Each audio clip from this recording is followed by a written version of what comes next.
It's hard to imagine that I'm not going to be able to wish each and every one of you personally a Chag Kosher v'Sameach, that we're not going to be able to spend Yom Tov together. Allow me now for a few minutes just to share some of the thoughts that have been percolating through my mind the past few days, some of the thoughts that I'll be bringing to my Seder, so that even if we can't be at each other's starim personally in person, we could be there in thought. So some dvarim hayotzim min alev that I hope will inspire you as well, and be nichnos el alev. This Seder for many of us is going to be quite a different Seder. It's going to be a challenging Seder. It's going to be a Seder where we have to muster the strength and the courage, perhaps courage that we didn't know we had. Imagine sitting down to a Seder trying to celebrate royalty, of being an Am Segula, celebrate freedom, all those things which we celebrate on Alel Seder, knowing that we're in the midst of one of the greatest Eist Tzaras that we've ever experienced, knowing that we're in the middle of an epidemic. How are we supposed to celebrate the plagues that befell the Mitzrim, Dan, Tzvardei, Akinim, Arav, when we know Rachmana Litzlan, we're in the midst of our own Dever?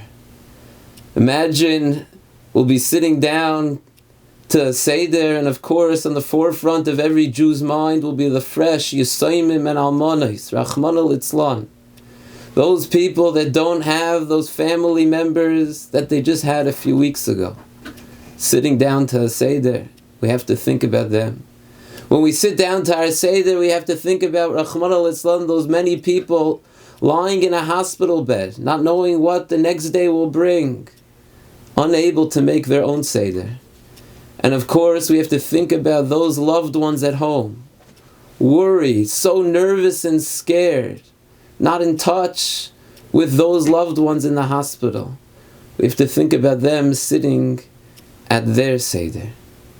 Of course, one of the merry lines in the Haggadah, which will be different for so many of us this year than it has been in past years, is Halach ma'anya.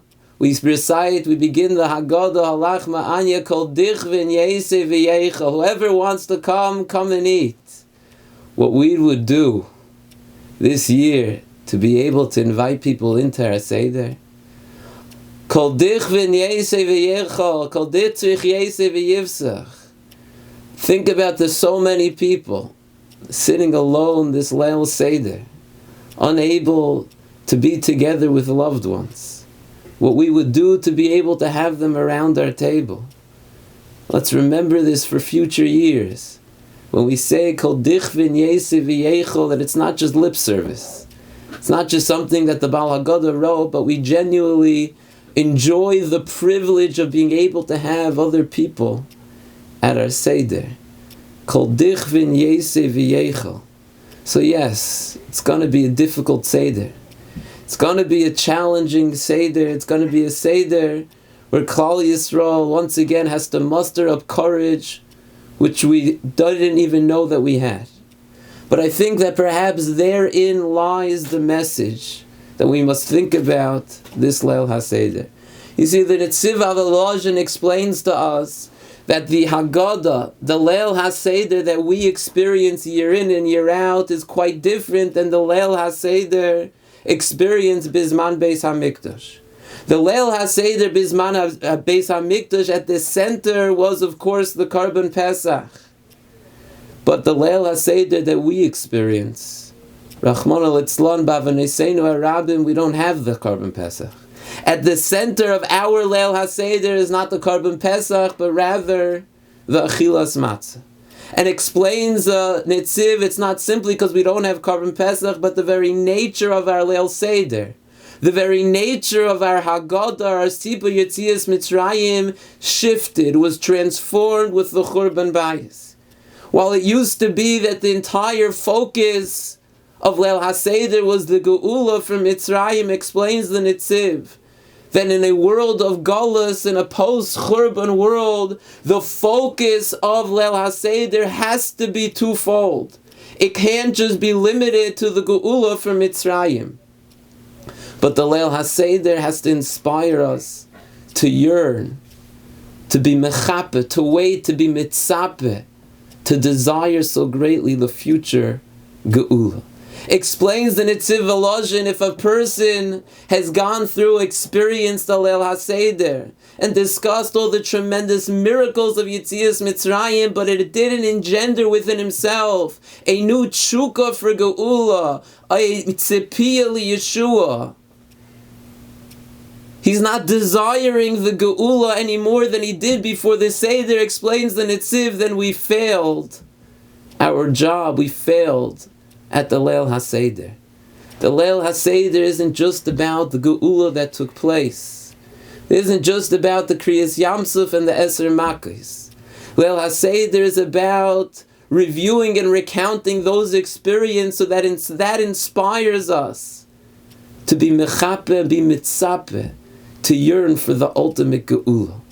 And that is an integral part of the Leil HaSeder. You don't have to look further than the very bracha that we make. The bracha, the main bracha that we make on the geula of Mitzrayim. Towards the end of the Haggadah, we can't go 2 steps without mentioning the future geula. We don't just say Asher Ge'olanu v'Golas Avoseinu Mitzrayim. We don't just talk about the geula that was, because just talking about the geula that was is not enough. It's not sufficient. This night is not just about the geula that was. This night is about the geula that will be. Reigniting that emunah, that passion in the hearts of Klal Yisrael. So we say Asher Ge'olanu v'Golas Avoseinu. But we must finish off Kein Hashem Elokeinu v'Elokei Avoseinu. Yagienu l'moyadim v'lirgalim acherim habam l'kraseinu l'shalom. We must talk about the future geula as well. Because if we don't talk about the future geula, explains the Nitziv, we're missing the idea, we're missing the point of Leil HaSeder. The Smak, in fact, points out that the very obligation to be mitzape liyeshua, one of the fundamentals of a person's life, they're going to ask, are you mitzape liyeshua? Did you live your life yearning for Yeshua? That obligation, where do you find it on the pages of the Chumash? Explains the Smak, Anochi Hashem Elochecha asher tzeisecha me'eretz Mitzrayim. If I believe that the Rebbeinu Shalom took me out of Mitzrayim, part and parcel of that belief is that I believe He will take me out of current tzaras and the current golos. Part of Leil HaSeder is remembering past geulas to inspire us and to ignite within us that hope and that desire, that yearning for the future geula. Ramat Yosef Salman has a fascinating insight. He points out that if you take a look at the Medrash points out that Daled Kaises, we know, correspond to the Daled Lashonos HaGeula. Now those Lashonos HaGeula, the Medrash goes into great detail what exactly each Lashon of Geula corresponded to. So one Lashon of Geula corresponded to the hard work. That stopped. One Lashon of the Geula corresponded to throwing the babies into the river. That stopped. And then another one, the slaughtering of the babies. Explains Ramat Yosef Salman that 3 out of those 4 geulas happened while Klal Yisrael were still avodim. That means Leil HaSeder, we're celebrating geula, but every type of geula, the ultimate geula, the geula to freedom, but also the small geulas that take place within our galas. The Haitzesi v'Itzalti v'Gala'alti, says Ramat Yosef, those were geulas while we were avodim. Leil HaSeder is about celebrating those geulas as well. Celebrating the geulas that took place and asking the Rebbeinu Shalom to send us geulas, to send us small geulas, send us small Yeshuas, and on the heels of those, the ultimate geula, b'mheira b'yameinu. I began to think, for so many of us, this Leil HaSeder will be so much lonelier than we expected. Many of us will just be surrounded by immediate family, and so many of us will be alone. And those that are not alone will be pained with the thought that there are people sitting at their Seder all alone. And I began to think that perhaps one of the messages is, yes, the Seder this year is not how we envisioned it. But the truth is, the starim that we've experienced our entire lives is not how the Rebbeinu Shalom envisioned it. The starim that we envisioned, that we had our entire lives, perhaps for us were very exciting. We had our whole family around the table. We had freedom. We were able to enjoy our families. We were able to enjoy hearing Divrei Torah from our children, from our grandchildren. A beautiful Leil HaSeder. But perhaps we forgot that this was not the Pesach. This was not the Leil HaSeder the Rebbeinu Shalom envisioned. Every Leil HaSeder that we've experienced for the past 2,000 years, the Rebbeinu Shalom has felt somewhat isolated, somewhat lonely, because there was no Korban Pesach. It wasn't the Leil HaSeder that he envisioned. Perhaps this year, when we're sitting somewhat lonely and somewhat isolated, it will be easier for us to relate to that feeling that the Rebbeinu Shalom must feel. Where's the Korban Pesach? Iker Choser min HaSefer. The Korban Pesach's not here. Where am I in this celebration? Perhaps we've grown too complacent. We've become used to and complacent with our modern day mock Seder, if you will. And we've grown accustomed to having a Leil Seder without the Korban Pesach. Leil HaSeder, part and parcel of Leil HaSeder is not only that we remember the Geula, but if that there's no Korban Pesach at your Seder, part of Leil HaSeder is to mourn the fact that there's no Korban Pesach, to miss the Korban Pesach. It's not just that we don't have it. There are many times throughout the year that we don't have Beis HaMikdash and it hurts. But part of the Korban Pesach, part of Leil HaSeder is that it should inspire us to yearn to Pil Yeshua. It's not just Asher Golanu V'Golas Avoseinu, it's Kain Hashem Elokeinu. Bring us to Geula, bring us to a Yeshua.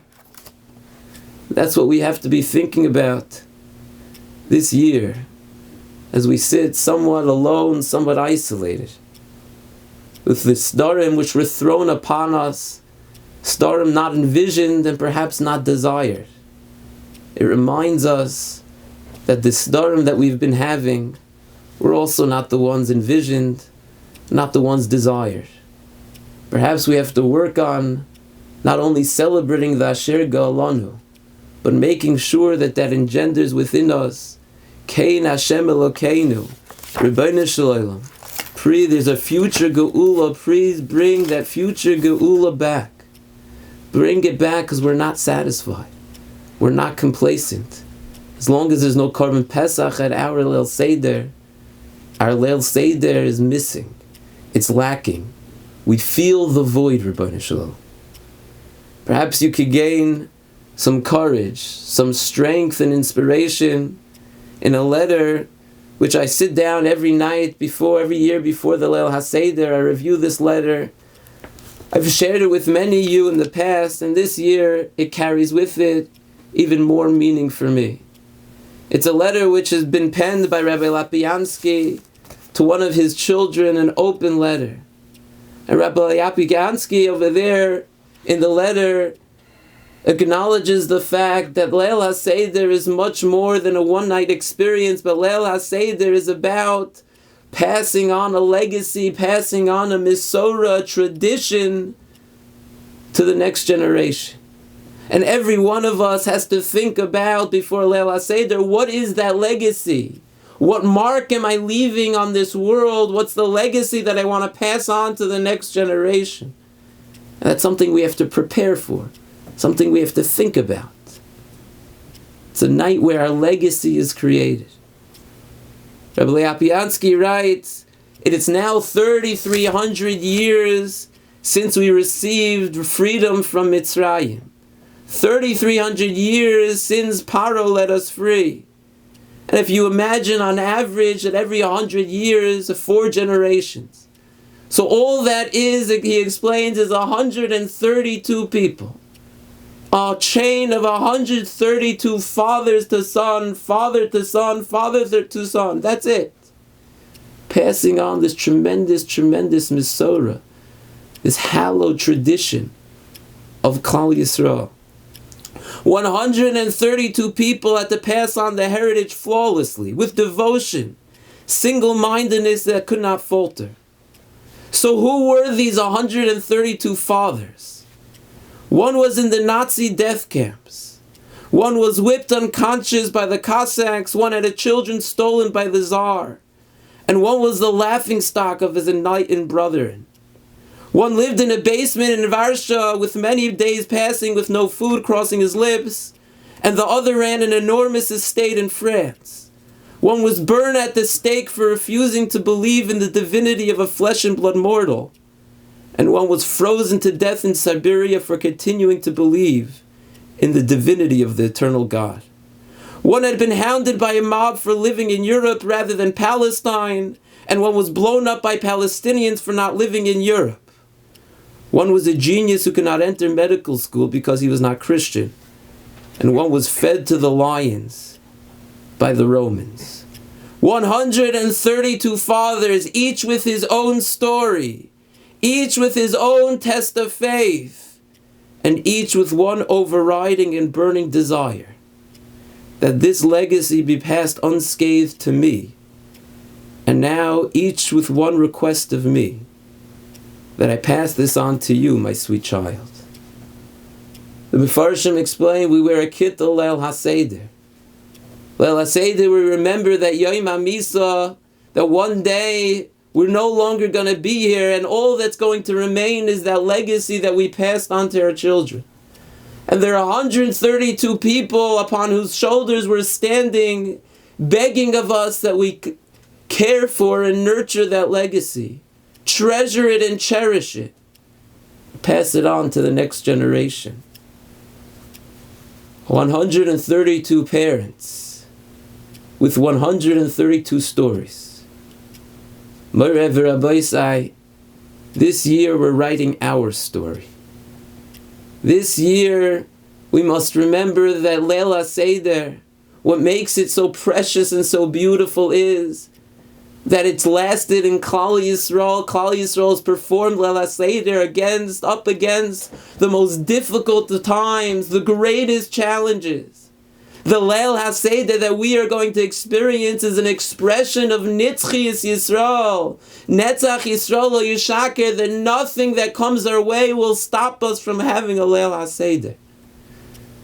So we too, in our difficult times, must muster up the courage, must begin to write our story, must continue to have a Leil HaSeder even in the face of difficulty and challenge.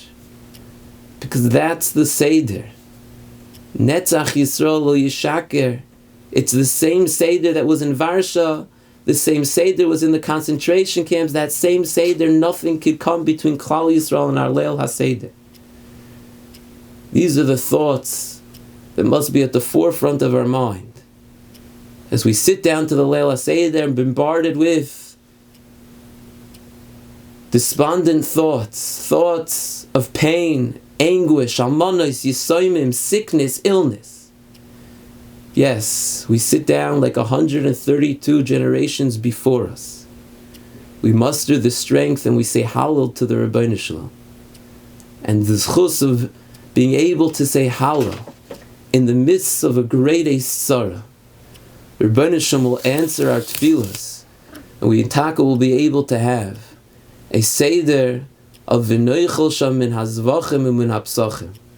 A Leil HaSeder, like a Leil HaSeder that once was. At the center of which is not the matzah, but once again, the Achilas Karban Pesach being restored to its place. I wish you all a Chag Kosher v'Sameach.